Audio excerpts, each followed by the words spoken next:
Hello Year 9. You'll see for your homework today you've got a skills check sheet, but we're moving on to the next set of skills. So I just thought I'd do a video of an example of each type of question, just so that you sort of know where to start and can have a go at them, and then I'll feedback as normal. So if we just run through this sheet here, so question 1, we've got 2x plus 4 is less than 6. Now this is an inequality sign. And you can see that the small side of the arrow is pointing to the 2x plus 4, so that means that's less than, and the bigger side is pointing to 6, so 6 must be bigger than 2x plus 4. And you solve inequalities much like an equation. So here you want to isolate x, so we'll subtract 4 from both sides, and that will give me 2x is less than 2, and then you divide both sides by 2, and so you would get that x is less than 1.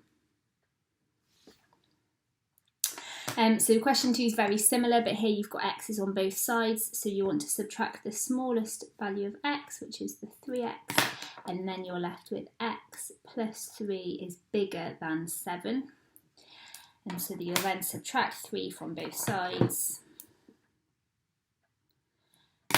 and you would get x is bigger than 7 here.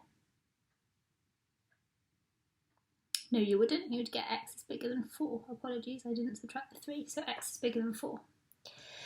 Question 3 is an expand and simplify, which we should hopefully be okay with. If we just expand here quickly, we would get 10a plus 15b plus 6a plus 8b. We have to simplify, so collect a's and you would get 16a. Collect the b's and you would get 23b. Question 4 again is much the same, so 12a, careful of the minus, so minus 4b.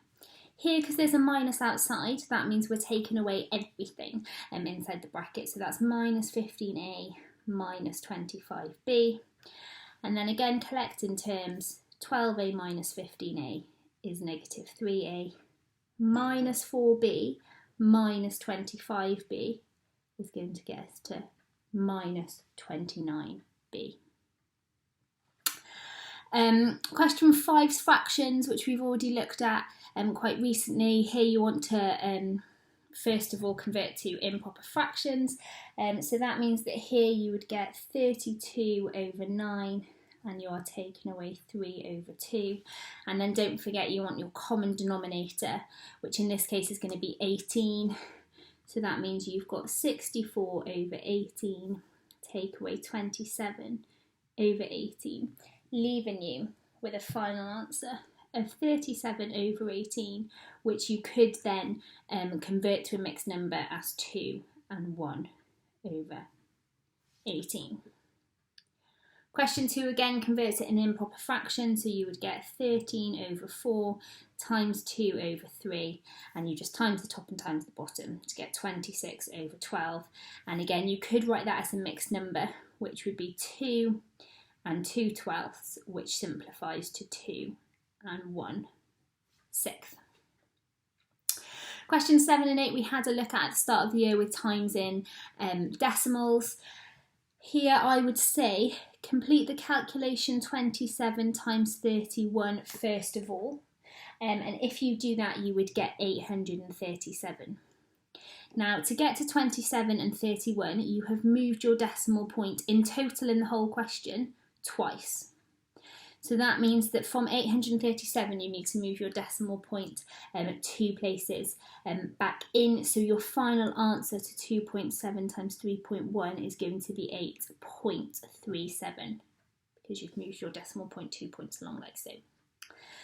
Similarly on question 8 I would calculate 69 times 32 and that would give you an answer of 2,208. Again, in total you've moved your decimal point twice in the question, so your answer is going to be 22.08 there. Question 9, when you're dividing decimals, you want to eliminate the decimal that you're dividing by. So here you times both sides by 10, and you end up with 120 divided by 6. Now these two sums mean exactly the same thing, so your answer to 120 divided by 6 is the same answer as 12 divided by 0.6. You don't then need to move your decimal points around, so that there is going to equal 20. Question 10, similarly, if you times both sides by 10, you've got 480 divided by 8, and that there would give you an answer of 60. Question 11 is surds. Here we're just having to collect like terms to begin with. So we've got 6 plus 3 root 5 minus 9 root 5 minus 4. So deal first of all just with the whole numbers. 6 take away 4 is equal to 2. 3 root 5 minus 9 root 5. Well, if you think 3x minus 9x, it's the same process here. 3 root 5 minus 9 root 5 is going to leave you with negative 6 root 5, and you can't simplify that any further. Question 12, we have to simplify. We've got root 810 plus h root 10. So if we first of all look here, we need to think what's the biggest square number that fits into 810? That would be 81. So I'm going to rewrite 810 as 81 times 10. And then I'll just carry this surd down here. So we've got plus 8 root 10. Now I can simplify 81 root 81 times 10 because the square root of 81 is 9. So rather than having square root of 81, I'm going to replace that with a 9, and the root 10 stays as it is, plus 8 root 10. And now the value under the surd is the same, so I can just collect those terms. 9 root 10 plus 8 root 10 is going to leave me with 17 root 10. 13 and 14 are laws of indices. X to the 7 divided by x to the 3, you would subtract, so 7 take away 3 is 4, so you would get x to the 4. Similarly on question 14, x to the 8 divided by x to the 6, if you subtract the powers you would get x to the power of 2.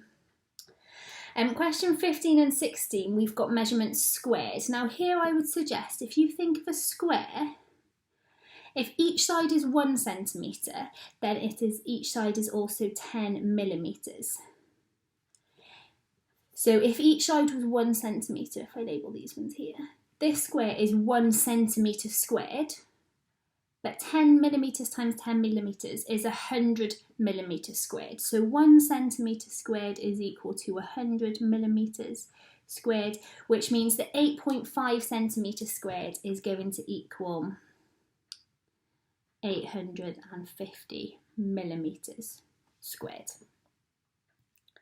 On question 16, again, I'd suggest if you think of a square, if each side is a metre, then each side is also 100 centimetres.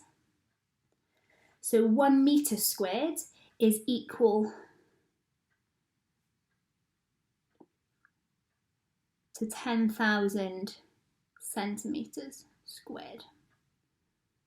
Put that in a little box there. So yeah, 1 metre squared is equal to 10,000 centimetres squared. So therefore 32,000 centimetres squared is going to equal 3.2 metres squared. Question 17, we are changing the subject. So here we've got y equals the square root of ax. Now I need to square both sides first of all to eliminate this square root. I can't deal with anything under the square root first. So if I square both sides, I've got y squared is equal to ax. Not a squared x squared, just ax, because in squaring I've just eliminated the square root. Now to get x by itself, to isolate x, I need to divide both sides by a. So y squared divided by a is equal to x. And x is now the subject of that formula. On question 18, I can divide by a first. So y equals a root x. I can isolate the square root of x. So if I divide by a first, I've got y divided by a is equal to the square root of x. And then to get x by itself, here I need to square this side. So if I square both sides, I would end up with either in brackets y over a squared equals x, or you could write that as y squared over a squared equals x. Both of those values mean the same thing and would be a sufficient answer. Finally, question 19 and 20, we've got area of circles. So calculate the area of a circle with diameter of 6 centimetres. Now remember, the area is equal to pi times radius squared, and the radius is half of the diameter. So in this case, the radius must be equal to 3.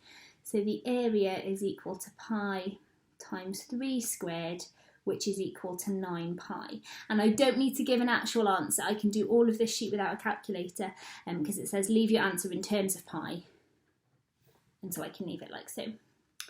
Question 20, calculate the area of the semicircle with the radius 13 centimetres. Leave your answer in terms of pi.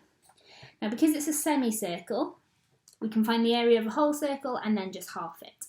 So the area of a whole circle is going to be pi times 13 squared.